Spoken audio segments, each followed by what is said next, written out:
নারায়ণগঞ্জের রূপগঞ্জ উপজেলার মাহমুদাবাদ টঙ্গীরঘাট এলাকায় অবস্থিত চিশতিয়া দরবার শরীফে পিরানি পীর আলী আজম ভূঁইয়া চিশতির 25তম শাহাদাত বার্ষিকী উপলক্ষে দিনব্যাপী পবিত্র ওরস মুবারক অনুষ্ঠিত হয়েছে।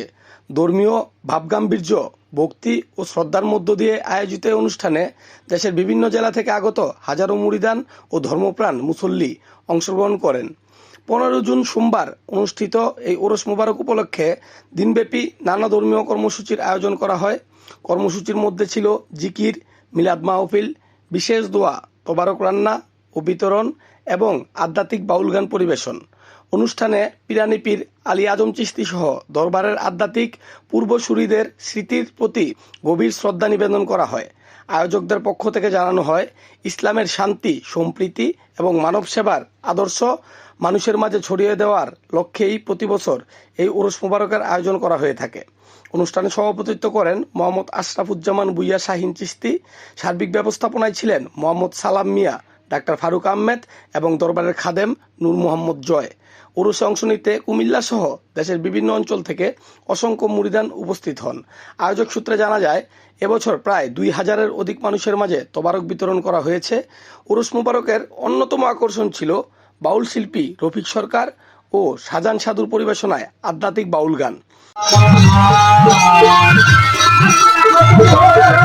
তাদের পরিবেশিত সুফি ও ভক্তিমূলক গান উপস্থিত দর্শক ও মুরিদানদের মুগ্ধ করে এবং পুরো অনুষ্ঠানস্থলে এক অনন্য আধ্যাত্মিক আবহ সৃষ্টি করে।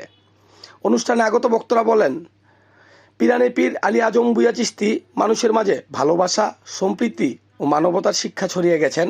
তার দেখানো পথ অনুসরণ করেই তারা সমাজে শান্তি ও সৌহার্দ্য প্রতিষ্ঠার চেষ্টা করে যাচ্ছেন।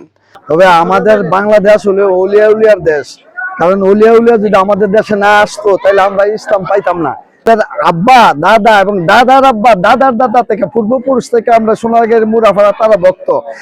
বাবাকে হারাই আমরা অনেক ভক্তবিন্দু, অনেক কিছু হারিয়ে ফেলছি মনে হয়। আজকে যে দরবার এই সুন্দর করছি, আসলে বাবা কিন্তু দেখতে পারে নাই। আমার ফিল গাইড আছে, সবাই আমার সহযোগিতা করতেছে, আবার এই মুরাফারও অনেক আমার সহযোগিতা করতেছে, আমরা এটা চালাইতেছি। দিনব্যাপী অনুষ্ঠান শেষে দেশ, জাতি এবং মুসলিম উম্মাহর শান্তি, সমৃদ্ধি, কল্যাণ কামনা করে বিশেষ মোনাজাতের মাধ্যমে ওরস মুবারকের সমাপ্তি ঘোষণা করা হয়।